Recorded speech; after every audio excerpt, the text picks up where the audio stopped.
Titia, tudo bem? Tudo bem? Todo mundo tá bem? Não tão bem quanto você, mas estou indo aqui. Eu sempre tive certeza, desde que começou os discursos e o processo da Lava Jato, de que tinha um objetivo central, que ia chegar em mim. Aliás, uma amiga nossa, jornalista importante, Tereza Cruvinel, escreveu um artigo importante em que ela falava: o que eles querem, na verdade, é o Lula. E isso foi ficando patente em todos os depoimentos. Você está lembrado que a imprensa retratava: prenderam fulano, vai chegar no Lula. Prenderam fulano, vai chegar no Lula. Prenderam fulano. E muita gente que era presa, a primeira pergunta que fazia era: você conhece o Lula? Você é amigo do Lula? Você fez alguma coisa com... Todo mundo. E eu sabia disso porque a imprensa retratava, sabia disso porque as pessoas contavam, sabia disso porque advogado conversava com advogado. E foi ficando patente que o objetivo era chegar em mim. Eu tenho tanta obsessão de desmascarar o Moro, desmascarar o Dallagnol e a sua turma, e desmascarar aqueles que me condenaram, sabe, que eu ficarei preso 100 anos. Mas eu não trocarei a minha dignidade pela minha liberdade. Eu quero provar a farsa montada. E agora mais agravado com a criação da Fundação Criança Esperança do Dallagnol, sabe, pegando 2,5 bilhões de reais da Petrobras para criar uma fundação para ele. Você já pensou que você pode ficar aqui para sempre? Não tem problema. Eu tenho certeza que eu durmo todo dia com a minha consciência tranquila, que eu tenho certeza que o Dallagnol não dorme, tenho certeza que o Moro não dorme. Eles sabem que eles têm aqui um pernambucano teimoso. Eu digo sempre, quem nasceu em Pernambuco e não morreu de fome até os 5 anos de idade, sabe, não se curva mais a nada. Eu penso que haverá um dia em que as pessoas que irão me julgar estarão preocupadas com os autos do processo, estarão preocupadas com as provas contidas no processo e não com a manchete do Jornal Nacional, e não com a capa das revistas. Ora, no meu caso, a única coisa que eu quero é que vote com relação aos autos do processo.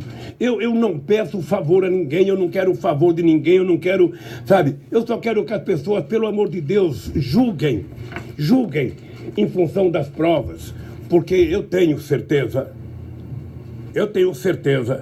o Moro tem certeza, ele tem certeza que eu sou inocente, esse Dallagnol tem certeza que ele é mentiroso e mentiu a meu respeito. A morte do meu irmão Vavá, o Vavá era como se fosse um pai da família toda. E a morte do meu neto é uma coisa que efetivamente não.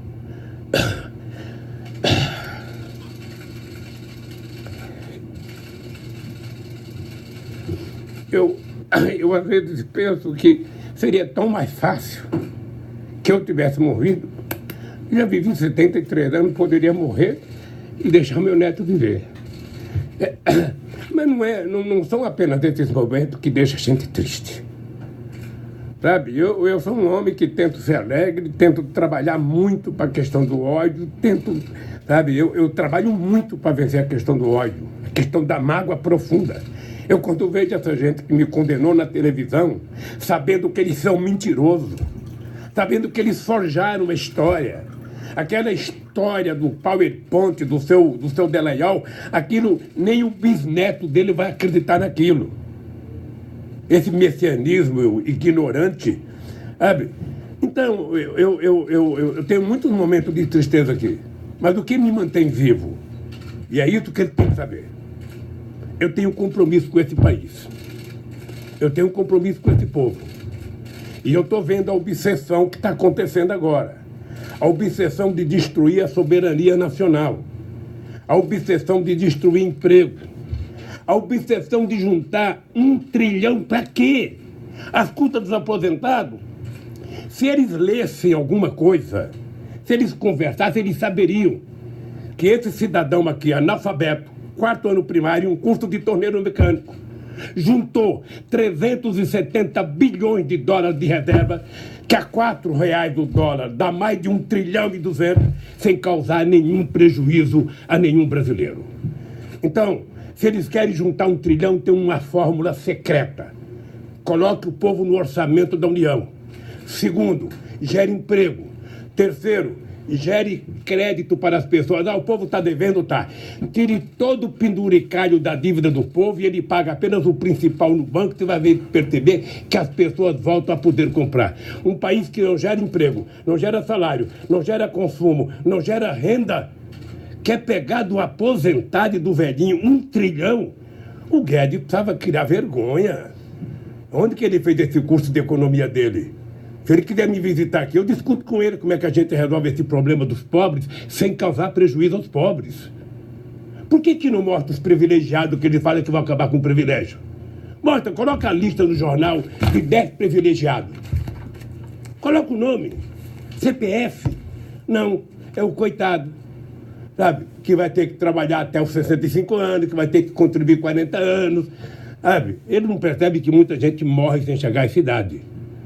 Então, eu lamento profundamente o desastre que está acontecendo nesse país, e é por isso que eu me mantenho em pé. O dia que eu sair daqui, eles sabem. O dia que eu sair daqui, eles sabem. Eu estarei com o pé na estrada. Para, junto com esse povo, levantar a cabeça e não deixar entregar o Brasil aos americanos.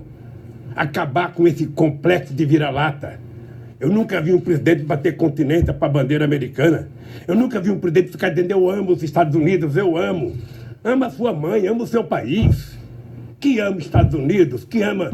Alguém acha que os Estados Unidos vai favorecer o Brasil? Americano pensa em americano em primeiro lugar, pensa em americano em segundo lugar, pensa em americano em terceiro lugar, pensa em americano em quinto, e se sobrar tempo, pensa em americano. E fica os lacaios brasileiros achando que os americanos vão fazer alguma coisa por nós. Quem tem que fazer por nós somos nós. Acabar com o complexo de vira-lata, levantar a cabeça, e a solução dos problemas do Brasil está dentro do Brasil. O que você tem visto nesses 4 meses? Eu não esperava que o Bolsonaro fosse resolver o problema do Brasil em 4 meses. Só propõe, sabe, a fazer análise de 100 dias quem nunca governou. Sabe, quem acha que em 100 dias pode apresentar alguma coisa, realmente ele não aprendeu a sentar a bunda na cadeira. E depois com a família que ele tem, com a loucura que tem, quer dizer, o inimigo central dele, além do PT, o PT é o primeiro inimigo dele, é o vice. Sabe, quer dizer, é uma coisa loucura. Ele passa a agredir os deputados, depois tenta agradar os deputados, ele diz que está fazendo a nova política, e a política que ele faz é a mesma, porque ele é um velho político. Ou seja, o Brasil está desgovernado. Ele até agora não sabe o que fazer, e quem dita regras é o Guedes. Nunca vi tanto jornal na vida. É tudo a mesma coisa. Parece as sentenças que dão contra mim. É tudo a mesma coisa. E é tudo a reforma da Previdência. Fez a reforma da Previdência, acabou o teu problema. Mônica, acabou o problema do Brasil. Acabou o problema, todo mundo vai ficar maravilhosamente bem. E eu acho que todo mundo vai se lascar se for aprovada a Previdência tal como ele quer. Se a Previdência precisava de reforma, você senta com os atores, senta com os trabalhadores, senta com os empresários, senta com os aposentados, senta com os políticos, e encontra uma solução para arrumar aonde tem que arrumar. O PT não foi destruído, o PT perdeu uma eleição. Quem acabou foi o PSDB.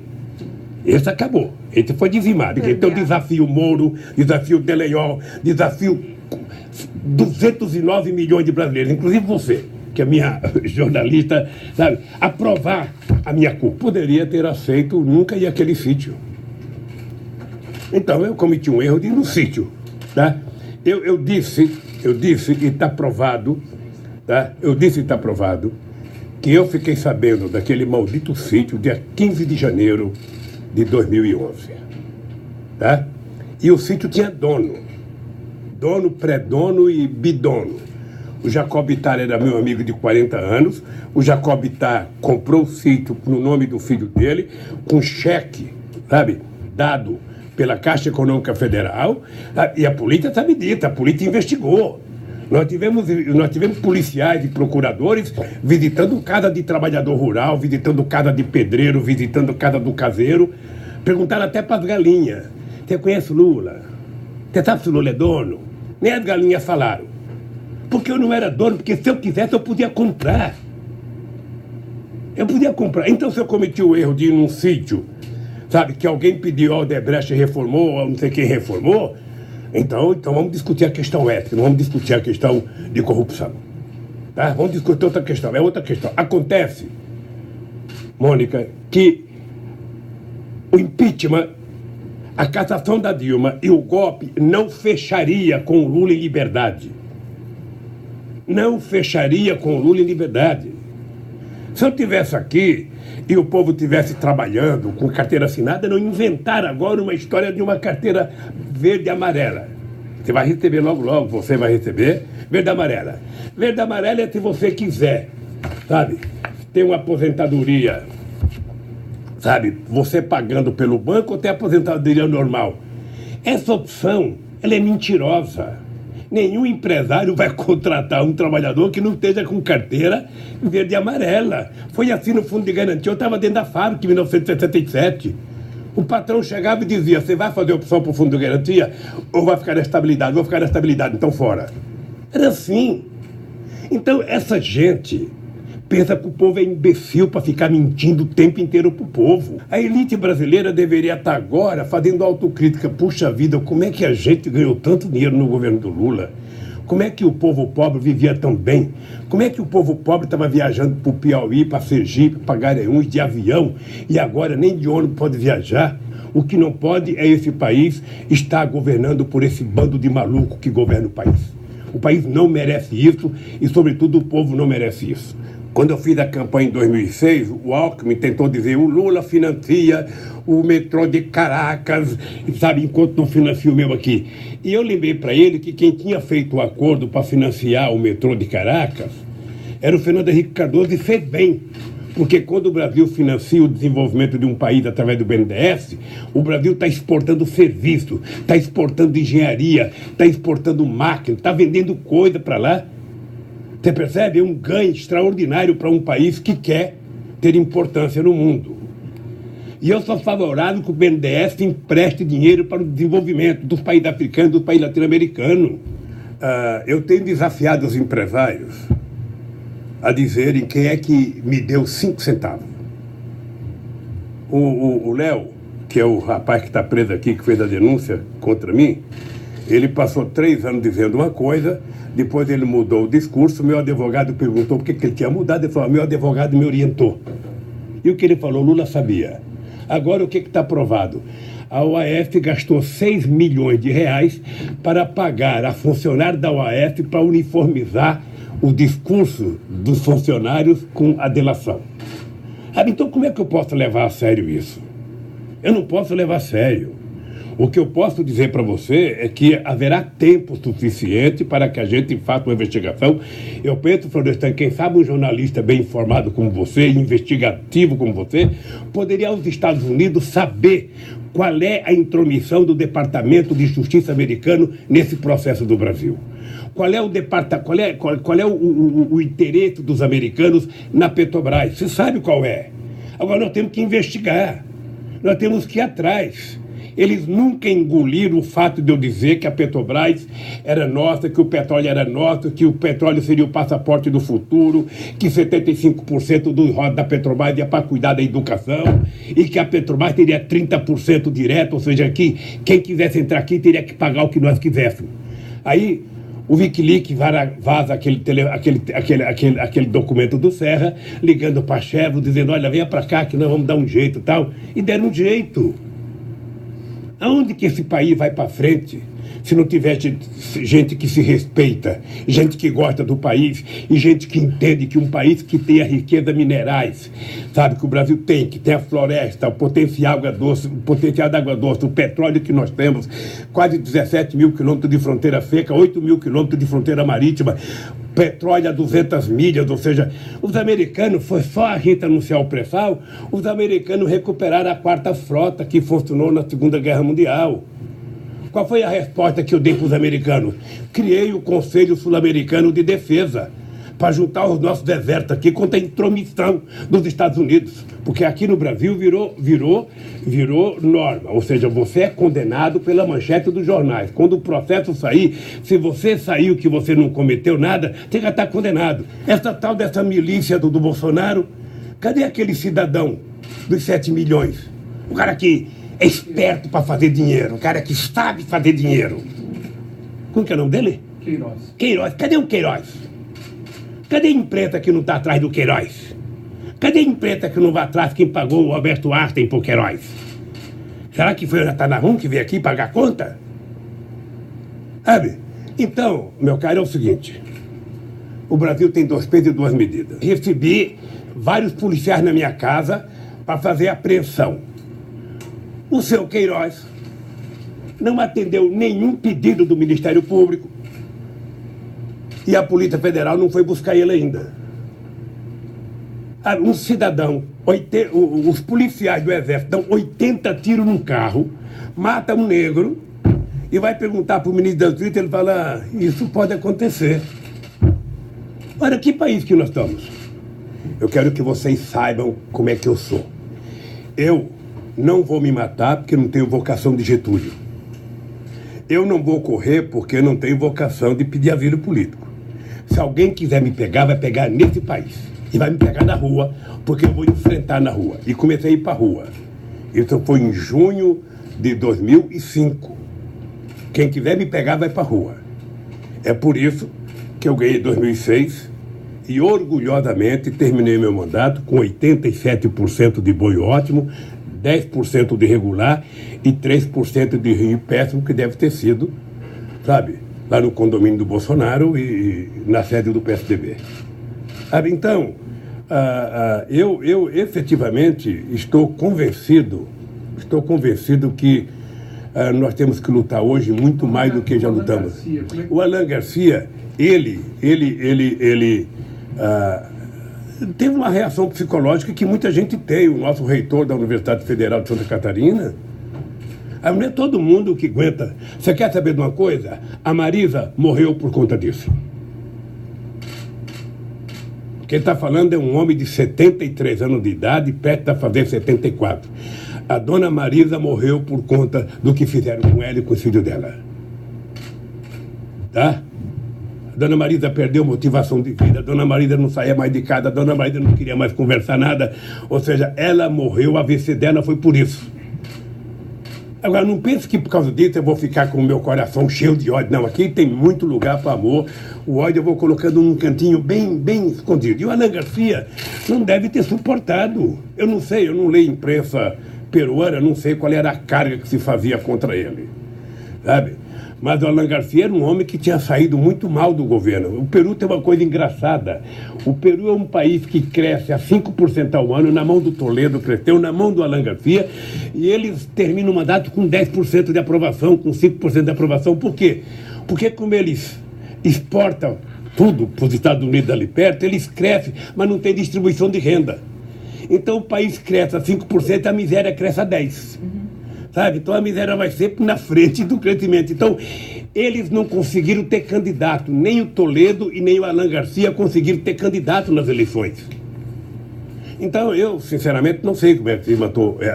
Deixa eu falar uma coisa para você. Tem que ter muita decisão. Eu sei o que eu passei. Você não tem noção do que é você passar 6 meses esperando todo santo dia que a polícia fosse na tua casa. Todo santo dia. Todos, não é um dia não, são 6 meses. E de repente você vê a polícia chegar na tua casa com uma disfarçatez, todo mundo com máquina fotográfica pendurada no peito para tirar fotografia. Deveriam ter mostrado a quantidade de dólar que acharam na minha casa. Deveria ter mostrado a quantidade de joias que acharam da dona Marisa. Deveria ter tirado foto e colocado para Globo. Enfiaram o rabo no meio das pernas porque não encontraram nada. E a imprensa não fala, não encontraram nada na casa do Lula. Sabe? Então, é duro. Não queira que isso aconteça com você. Não queira. Eu conheço casos de pessoas que estavam em cadeira de roda, pedia para ir no banheiro e dizia: se você não falar o nome do Lula, você não vai no banheiro. Eu vou ficar aqui na esperança de que eu vou andar por esse país levantando a cabeça do meu povo para a gente voltar a conquistar direitos. O povo tem que tomar café de manhã, almoçar e jantar todo dia. E se puder comer uma bolachinha às 3 horas da tarde com café com leite. E se puder fazer um lanchinho 10 horas da noite antes de dormir. Eu quero que o povo vá ao teatro, ao cinema. A coisa mais fantástica é um pobre pegar um avião, não sabe nem como entra no banheiro, mas pega um avião e vai para a sua terra. É isso que eu quero. E é por isso que eu vou brigar. E é por isso que eu sei que tem muita gente que não gosta de mim. E é por isso que eu vivo. É por isso que eu estou de cabeça erguida. Sabe, não pense que eu estou aqui orgulhosamente, não. Eu estou aqui com orgulho, sabe, de defender o povo. Mas gostaria de estar fora com meus netos e meus filhos. O Moro falar conja é uma vergonha. Sinceramente, é uma vergonha, porque, sabe, é o mínimo que deveria saber, porque está escrito no Código Penal, vários artigos que falam de cônjuge. Deixa eu falar, o Moro não sobrevive na política. E o Bolsonaro, sabe, ou ele constrói um partido político sólido, ou do jeito que está, também não perdura muito, porque ali você tem uma quantidade difusa de interesses. É só pegar a quantidade de sigla para uma pessoa que diz que não gosta de política. Eu não sei como é que você é deputado 27 anos e diz que não gosta de política.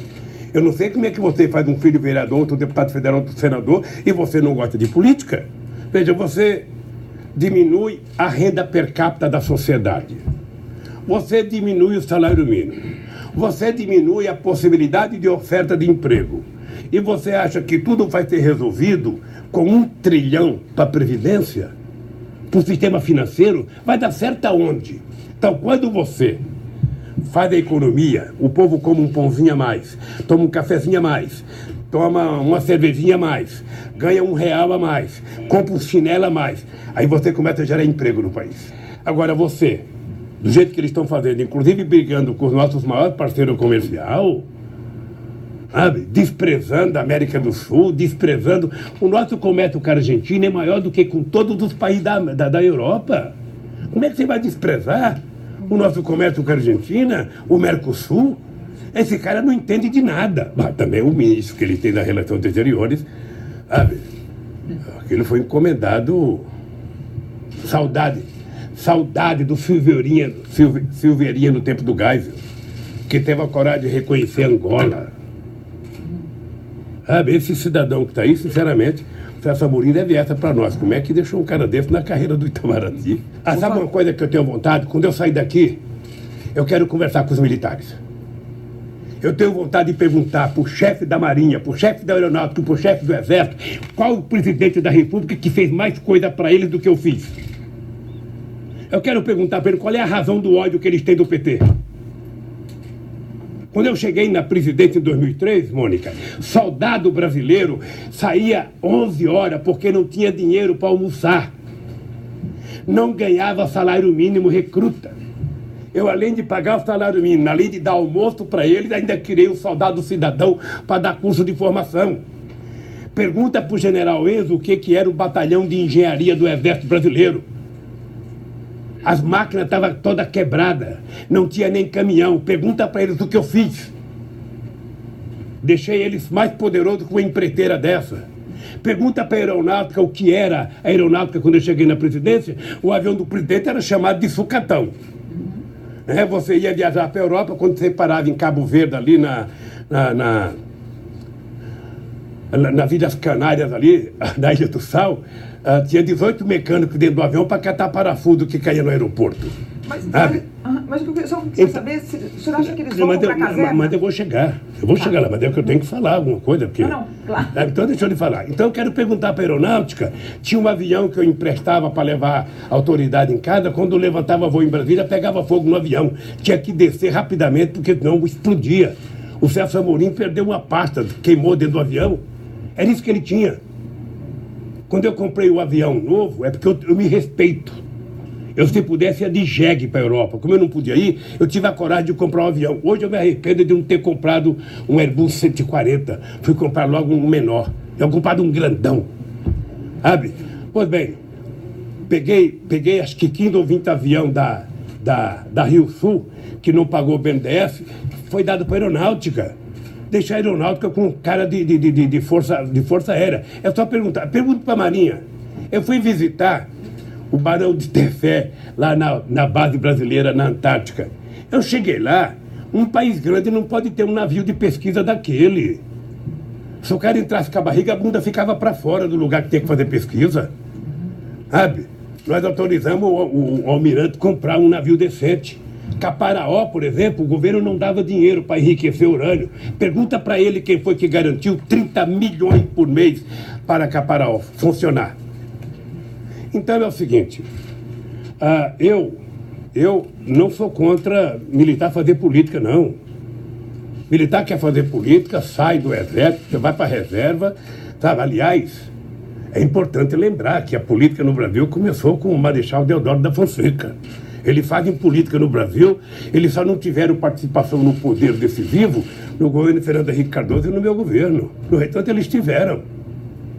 E no da Dilma também. Então, parecia que eles voltaram para a caserna e agora... Mas veja, e o Mourão?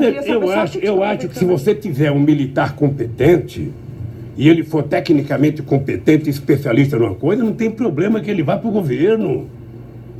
Você acha que Agora, o que não pode é do jeito que está. Não dá. Não dá. Eu não sei a qualificação das pessoas, sabe, que estão lá. Eu não conheço. Agora mesmo eu vi no noticiário de ontem que o ministro do Meio Ambiente desmanchou não sei o que lá no Chico Mendes e colocou não sei quantos cabos, soldados, militar, não sei para quanto. Olha, para cuidar de meio ambiente, você coloca gente especialista. Você já tem os especialistas da Polícia Federal, você tem os especialistas do Ministério Público, coloca técnico, coloca, sabe, que militarizar o governo. Então, eu não sou contra eles participar, não. Tá. Agora, militar tem que saber que eles têm um papel a cumprir pela Constituição. O militar tem que cuidar dos interesses desse país e da defesa da nossa sociedade contra possíveis inimigos externos. Nós temos quase, entre fronteira seca e fronteira marítima, quase 22 milhões de quilômetros quadrados. É muita coisa para os militares cuidar. Muitas coisas. A burocracia, queria que o senhor falasse vamos deixar para a burocrata. O senhor tem acompanhado os movimentos do general Mourão? Eu não posso falar porque eu também não conheço o Mourão. Eu não posso falar. Eu sou agradecido, por exemplo, de um gesto dele na morte do meu neto. Sabe, ele foi um cara que disse, diferentemente do filho do Bolsonaro, que postou uma série de asneira no Twitter, ele foi um cara que deu uma declaração de que era uma questão humanitária eu ir visitar o meu neto. Eu estou vendo a briga, eu vou acompanhando a briga. Ninguém nunca mais, Mônica, presta atenção, ninguém nunca mais vai ter nesse país uma dupla harmônica como Lula e Zé Alencar. Sabe? O sindicalista e o empresário. Sabe? Que fez esse país ter orgulho. Que fez esse país crescer. Eu duvido, Mônica, que tenha um empresário nesse país ter sido tratado com mais respeito por qualquer governo do que por mim. Duvido. A diferença é que eu tratava ele bem, mas também tratava o sem terra, tratava o sem casa, tratava os moradores de rua, tratava, sabe? Tratava a sociedade brasileira. Eu quero que você saia daqui e você retrata o seguinte: você não conversou com um cidadão alquebrado. Você conversou com um cidadão que tem todos os defeitos que um ser humano pode ter, mas tem uma coisa que eu não abro mão. Isso eu aprendi com a dona Lindu, que nasceu analfabeta e morreu analfabeta. Dignidade e caráter não tem shopping, não tem supermercado, e você não aprende na universidade. Isso é de berço. E isso eu tenho demais, e não abro mão disso. Esse é o meu patrimônio. Eles menosprezavam um analfabeto, um peão que não sabe falar, que não sei das quantas. Eu lembro do Maluf dizer: a dona Marida não vai conseguir limpar aquele vidro todo do palácio. Era assim que eles falavam comigo. Então eu não vou desprezar pelo fato do cara ser humorista. O cara pode ser humorista de profissão e se transformar num puta de um político. Ele pode. Sabe? Todo mundo pode se transformar num baita de um político. Para fazer política você tem que ter paciência, você tem que conversar e aprender a conviver democraticamente na diversidade. Você não conversa só com quem você gosta, você conversa com seus adversários também. Você não conversa com a tua turma, você conversa com todas as turmas, se você quiser governar. sabe, a política como se fosse um só, o povo vai desacreditando, Como é que você acha que o povo reage assistindo o Jornal Nacional e meia hora, todo santo dia, falando de corrupção? Como é que é o ânimo de um cara que levanta de manhã e vai trabalhar para ganhar um salário mínimo? O cara acha que todo mundo é ladrão. Quando a Globo é acusada que não paga 600 milhões de reais à Receita Federal, eles dão um comunicado pedindo bono. A Globo já apertou a porta. Acabou. Ninguém fala mais nada. A Folha não publica matéria sobre a Globo, sabe? Ninguém publica. Mas se é o coitado do Lula... Presidente. Imagina se os milicianos do Bolsonaro fossem amigos da minha família. Eu mandei uma carta para o Maduro no dia da posse dele.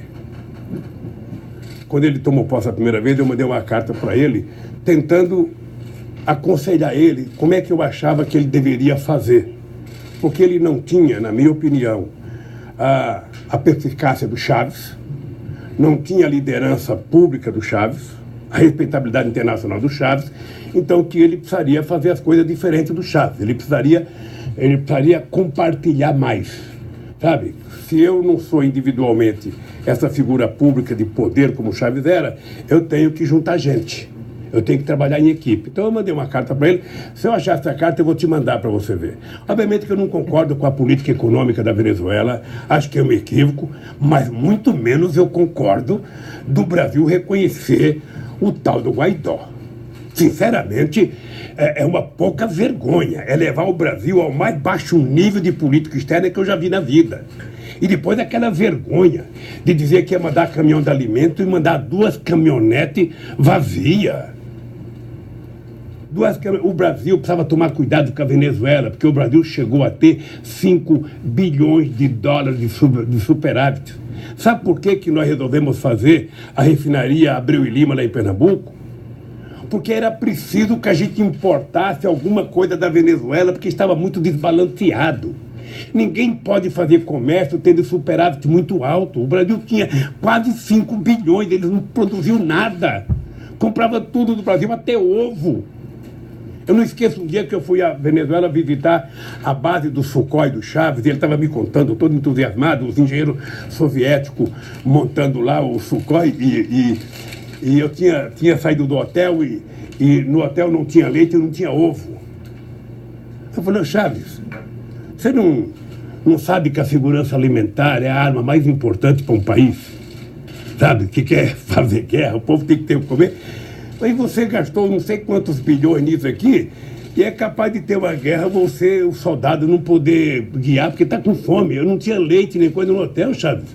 Sabe, não tinha nem leite, nem ovo, então é preciso cuidar, sabe, da Venezuela crescer. A Venezuela tem tudo, tem água, tem sol, tem energia, tem... A Venezuela poderia ser um país quase que autossuficiente, mas como a doença da vaca holandesa prevaleceu, então tudo depende da PDVSA. Como a PDVSA também não fez investimento em modernização, ela também não produz o tanto que deveria produzir. Mas eu não concordo, hipótese alguma, com os Estados Unidos e a Colômbia querer se meter na Venezuela. Cada um se meta na sua vida, cada um cuide da sua vida e deixa o povo da Venezuela democraticamente escolher o seu dirigente.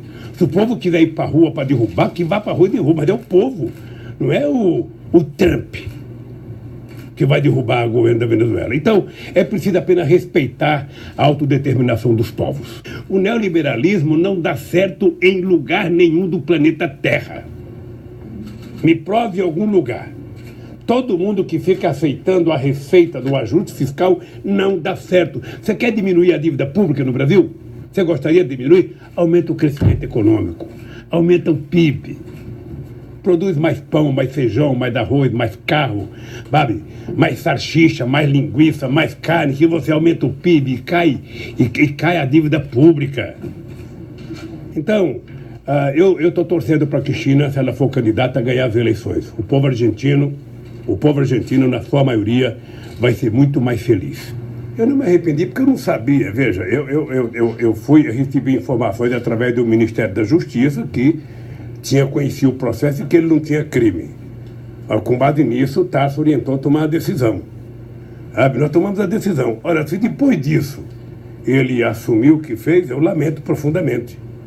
Aliás, eu não conheci o Batiste, porque eu acho que eu não fazia parte da turma que ele tinha confiança. Tá? Então esse cidadão ficou no Brasil, sabe? Foi preso na Bolívia, e eu não o conhecia, mas eu lamento profundamente que ele tenha confessado. Meu amigo Mino Carta tinha razão, porque o Mino bateu muito. O Mino bateu muito no PT por conta da decisão do PT. Entendeu? Que eu encontrei o Mino Carta, eu vou dar um abraço nele e falar: Mino, desculpa, você tinha razão com o tal do Batista. Também não sei as condições que ele confessou, né? Também não sei, porque uma porradinha aqui, uma porradinha lá, um choquezinho aqui, outra acolá. Aí o cara termina falando coisa que eu não sei se falaria.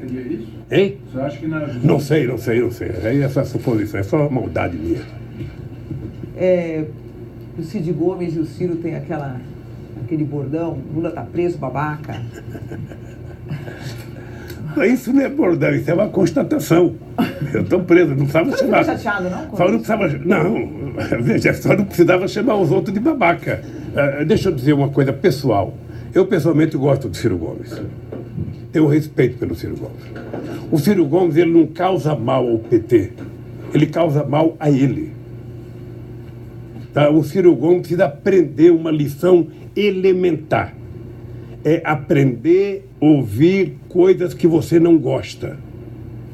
É suportar os contrários. É aprender a conviver na diversidade. Sabe? Ele precisa aprender essa lição mínima. Quando ele foi governador do Ceará, ele não precisava disso. Quando ele foi prefeito de Fortaleza, não precisava disso. Mas agora, para ser presidente do Brasil, ele precisa. E ninguém será presidente do Brasil se romper com o PT, com o PCdoB, ou seja, pela direita. Não sei se a direita aceitaria ele. Como eu gosto do Ciro, sabe? O dia que ele pedir para me visitar, eu vou aceitar que ele me visita aqui, sabe? Para ter uma conversa boa com ele. Porque eu gosto dele. Eu gosto do Flávio Dino, sabe? Não sei se a Marina tem um dia propensão de votar para os setores de esquerda, porque a Marina acabou, né? Coitada. Ter 1% só no processo eleitoral, depois de ser quadra presidenta, é muito pouco.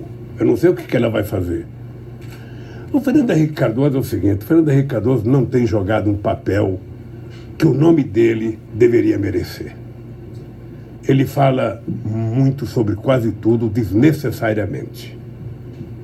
Eu, sinceramente, acho que ele poderia ter um papel, sabe, de grandeza para quem já foi presidente da República, para quem foi chamado de príncipe da sociologia. Ele poderia ter um papel mais respeitoso com ele mesmo, não é comigo. O problema do Fernando Henrique Cardoso é que ele nunca aceitou o meu sucesso. Ele me adorava no fracasso. Tá? Quando eu fui eleito, que ele falou: bom, Lulinha só vai durar 4 anos, e aí eu vou voltar com pompa e tudo, sabe? Ele me tratava bem. Sabe? Eu chego a dizer que eu achava que ele queria que eu ganhasse ao invés do Serra. Porque ele fala: o Lula vai ganhar, um coitado metalúrgico, não vai conseguir fazer nada, eu vou votar 4 anos depois, cheio de moral. O Serra, se ganhar, vai me ferrar. Então, prefiro... Não deu certo. Porque quem deu certo não fui eu. Quem deu certo foi a paciência e a competência do povo brasileiro, que me ajudou, que acreditou. Você está lembrado quantas vezes eu dizia: olha, meu governo vai ser medido por 4 anos. Não adianta cobrar de mim agora. Isso aqui é que nem um pezinho de jabuticaba. Você planta, se ele não for enxertado, ele demora 15 anos para dar. Se ele for enxertado, vai dar no primeiro ano. Mas você tem que jogar água, tem que ter sol. O governo é isso. E graças a Deus, o povo brasileiro, sabe, me fez. Até hoje eu tenho muito orgulho de ser considerado o melhor presidente da história do Brasil. Carrego isso com muito orgulho. Ninguém vai tirar isso do povo brasileiro. Ninguém.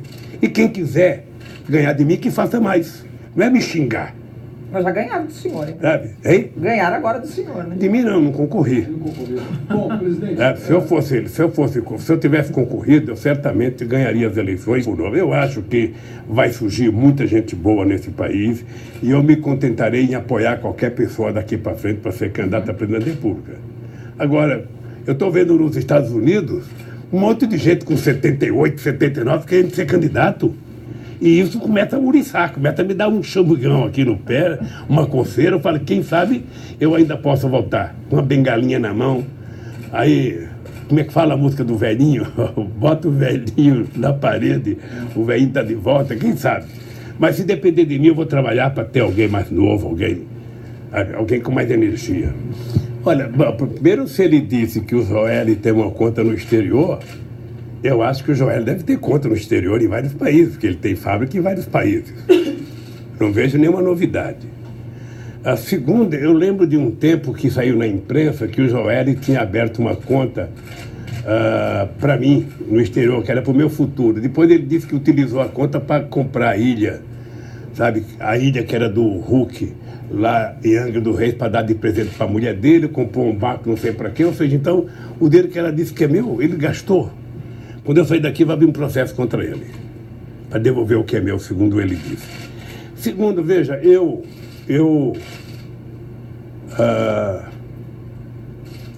era um cara que tinha profundo respeito pelo Palocci.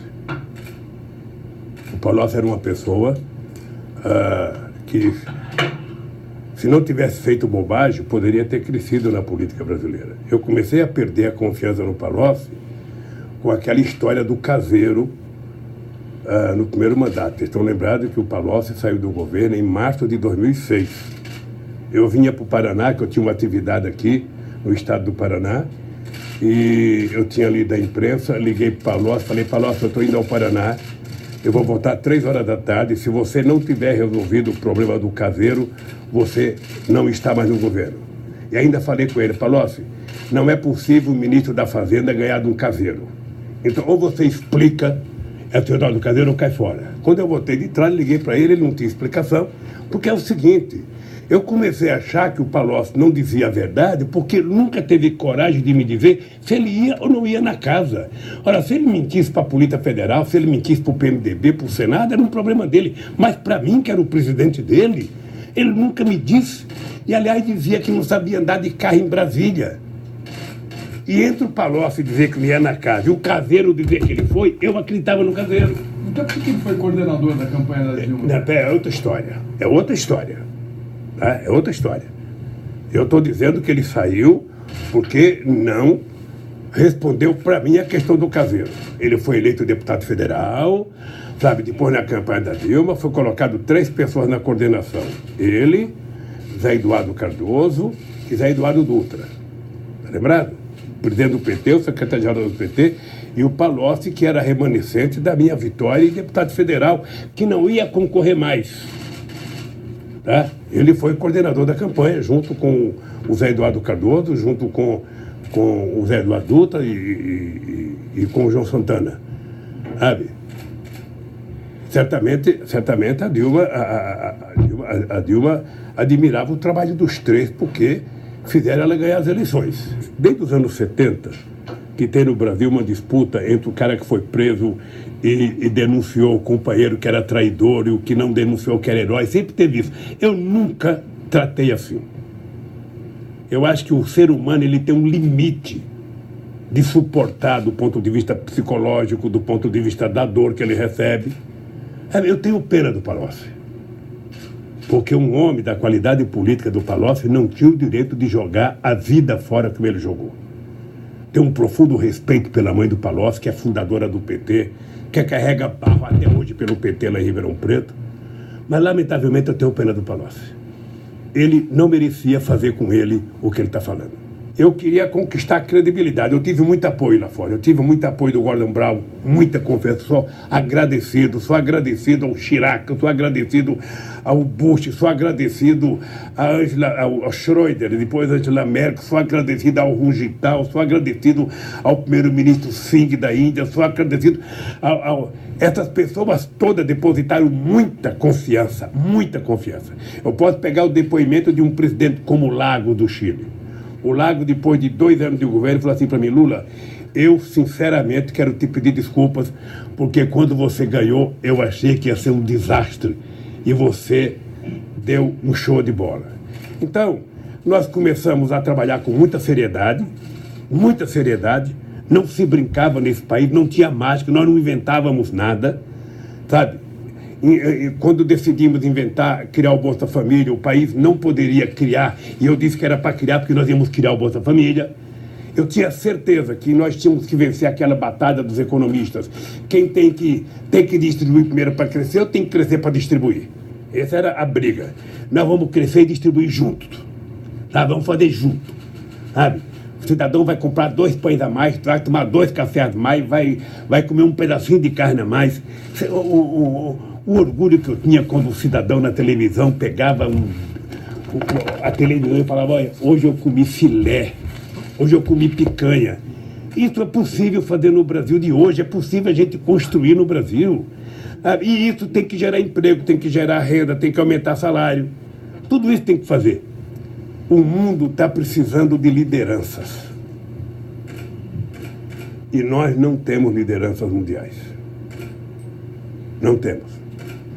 Eu às vezes fico chateado porque tem muitos empresários covardes que poderiam, nesse instante, estar brigando pelos interesses do Brasil. Sabe? O Brasil forte, indústria forte, é bom para o Brasil. Nós precisamos ter indústria forte, ter empresário forte. Sabe? Nós precisamos ter. Cadê essa gente que não se manifesta? Sabe? Nós estamos vendo destruir a educação. Cadê o pessoal que não se manifesta? Então, eu acho que como nós já provamos que é possível construir esse país, as pessoas têm que acreditar que depende de nós, depende de cada um. Não adianta ficar xingando o Bolsonaro e achando que ele vai fazer. Ele não vai fazer. Quem coloca os ministros da educação que ele colocou não gosta de educação. Quem coloca o cara do meio ambiente que ele colocou não gosta do meio ambiente. Então, ao invés de ficar esperando, quem coloca o Guedes na economia não gosta do povo. Ao invés de ficar esperando que o Bolsonaro resolva o nosso problema, nós temos que, enquanto sociedade civil organizada, começar a se mexer, começar a lutar, começar a brigar pelos nossos interesses, cobrar o Congresso Nacional, fazer pressão. Você acha que nós vamos evitar a aprovação da Previdência Social como eles querem, fazendo uma manifestação na Paulista? Não. A manifestação tem que ser na cidade do deputado federal, tem que ser na porta da casa dele, na rua dele. Senão, como é que o Bolsonaro trabalha? Robô mandando zap para senador, robô mandando zap para deputado, robô mandando zap para um monte de gente, as loucuras. Eu votei em tal coisa porque recebi muito zap, eu recebi. Sabe, nós temos que brigar. Nunca vi unanimidade no meio de comunicação favorável à reforma. Eu assisto muito debate. Não tem um cara contrário que vai num debate. É só gente favorável. É impressionante. Se eu fosse um jornalista da Globo, eu dizia: é impressionante como só tem gente a favor. Voltamos a ter o pensamento único, favorável à reforma. Discute, gente, é o povo. Esse Guedes daqui a pouco vai embora. Esse Guedes, na hora que ele cair, ele vai morar nos Estados Unidos, ninguém vai nem lembrar dele. Mas quem vai ficar com a vida desgraçada são mulheres e homens que trabalharam a vida inteira nesse país. Então a hora de lutar é agora. Como é que o cara manda um projeto para a comissão aprovar a admissibilidade e não mostra o que é? Eu não posso mostrar, é segredo. Gente do céu, você está tratando com os interesses de milhões e milhões e milhões de homens e mulheres. Você não está tratando com o interesse de banqueiro. Todo esse sacrifício do povo brasileiro para favorecer o Santander, para favorecer o Itaú, para favorecer o Bradesco. Que palhaçada é essa com o nosso país? Então o povo tem que saber o seguinte: o otimismo está dentro de nós. Tá? A gente tem que saber que o mandato é de 4 anos, a gente tem que saber que esse cara ganhou as eleições, a gente gosta ou não gosta, sabe? A gente tem que saber que ele pode imprimir o jeito dele governar, cabe a gente aceitar ou não. Presidente. Se a gente não aceita, tem que lutar. Presidente. Tem que ir para a rua, tem que dizer para o povo, tem que brigar, sabe? É assim que a gente faz política. Presidente. Achar que o Bolsonaro vai fazer o que você quer, esqueça. Veja, o único comentário que eu tenho a fazer é agradecer a bela fala do companheiro Sócrates. Você viu? Eu não sabia que ele sabia. Eu nem sabia que a imprensa tinha dado destaque àquilo. Sabe? Eu nem sabia se o Gilmar tinha pedido para divulgar. Alguém que divulgou. Eu recebi um telefonema dizendo: olha, o ministro Gilmar quer falar com você. Ele tinha ligado também quando a Marisa morreu. A Marisa era amiga da mulher dele, sabe? Então, eu acho que é um gesto humanitário, um gesto, eu atendi. Eu estava realmente chorando, sabe?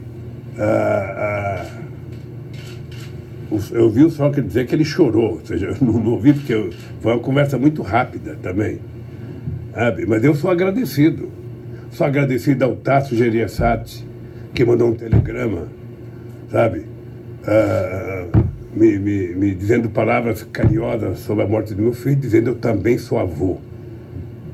Então, sabe, eu acho que, graças a Deus, a internet ainda não acabou com um pouco de humanismo que existe dentro de nós. Sabe? Ainda sobrevivemos. E tem gente que consegue sobreviver. Sabe? Em compensação, tem canalhas e mais canalhas e mais canalhas que vai pro Twitter falar bobagem e mais bobagem. Esses eu trato como canalha, que não merece o menor respeito. Aliás, eu nunca gostei muito de gente que utiliza Twitter porque é só meia palavra, ou seja, que ele já diminuiu o vocabulário das pessoas. Sabe? Com o tempo, esse cara não vai saber nem escrever mais. O senhor fica mais preocupado aqui, preso na Federal, com o que lá fora? Com seus filhos, com a sua família? O que lhe preocupa? Saber que eles estão passando dificuldade para se colocar na sociedade? Porque diferente do que disseram, muitos não estão numa situação financeira... Olha, não, estão todos mal. Todos mal. Eu estou com os meus bens todos bloqueados. Você veja o absurdo, uma coisa absurda, só para letrar o que está acontecendo nesse país. Eu tinha sido multado em 32 milhões de reais para pagar não sei o quê. O STJ diminuiu para 2 milhões. Ora, qual é a diferença de 32 para 2? Qual é a lógica? Qual é a lógica até de multar em 2? Mas o senhor assinou essa lei, presidente? É uma lei que exige o pagamento de uma multa para poder... Não, mas deixa eu falar uma coisa para você, querida. Eu estou fazendo a comparação de 32 para 2. Tá? E depois dos 2, o suposto apartamento que o Moro mentiu dizendo que é meu, ele colocou no leilão. E quem ganhou deve ser um amigo dele, porque aquele contígio não comprava aquilo do jeito que comprou. Alguém que comprou é amigo do Moro. Ali foi um ajeito. Ali foi um trambique que foi feito. Mas o cara comprou um apartamento por 2 milhões. Olha, se o apartamento foi vendido no leilão por 2 milhões, e 2 milhões era para a Petrobras. Então, qual é a multa? Apenas lembrando isso. Então, eu espero que a partir desse processo que nós ganhamos em São Paulo, que a dona Marisa ganhou, eu espero que as pessoas desbloqueiem os bens, pelo menos na parte da dona Marisa, para que os filhos possam, pelo menos, sobreviver dignamente. Com seus filhos, então? Eu fico. Não, mas eu tenho preocupação com meus filhos. Eles vêm aqui me ver sempre, mas eu fico preocupado com a situação do Brasil. Eu, sinceramente, eu não consigo imaginar os sonhos que eu tive para esse país. Eu não consigo imaginar o sonho que eu tinha quando a gente descobriu o pré-sal para fazer esse país virar gigante. Sabe? Eu tenho orgulho e eu sonhei grande, porque eu passei a ser um presidente muito respeitado. Aqui na América do Sul, o Brasil era referência. Eu sonhava criar um bloco na América do Sul para a gente ter força nas negociações com a União Europeia, com os Estados Unidos, com a China. Individualmente a gente é muito fraco. Sabe? Eu fui o único presidente a ser chamado para todas as reuniões do G8. O Brasil foi, eu digo eu porque era o presidente, mas o Brasil foi muito importante no G20, tudo isso desmanchou. Tudo isso, agora eu vejo o prefeito de Nova York não quer fazer um jantar com o presidente do Brasil, o dono do restaurante se recusa. A que ponto nós chegamos? Que avacalhação! Um país, sabe, que em 2008, quando nós ganhamos as Olimpíadas, eu tinha certeza que o Brasil chegaria a ser a 5ª economia do mundo. Eu até brincava com os alemães, ó, se prepare que nós estamos chegando aí.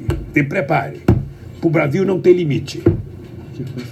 Pessoal, então, o nosso tempo se esgotou, me desculpem. Presidente, a última pergunta que eu poderia fazer? Se o senhor algum dia sair, além de tomar uma cachaça... Eu vou sair, querida.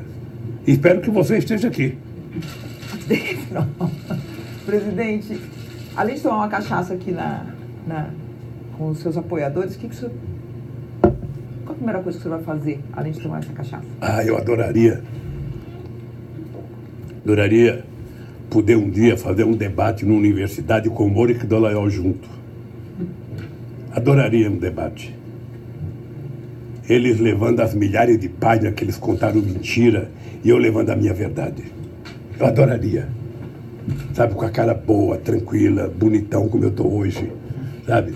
Para discutir esse assunto. Mas na verdade, eu quero comer um churrasco, uma bela de uma picanha, uma panceta bem passadinha e tomar como diria o Zé Alencar, tomar um golo. Sabe? Mas eu vou fazer. Tenho paciência. Eu quero agradecer a vocês, sabe? Quero agradecer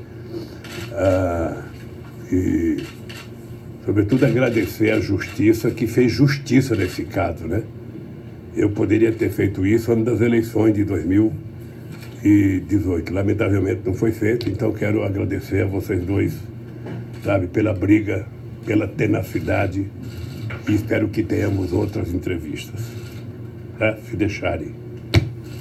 Muito obrigado. Obrigada, presidente. Permaneçam todos nos seus lugares. Cadê o envelope? Esse aqui, né? Não, cadê o envelope meu que estava aqui? Esse aqui.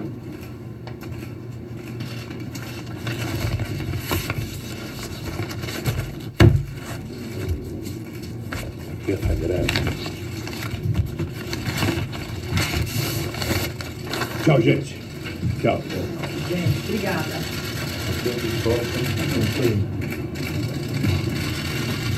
Minha vergonha.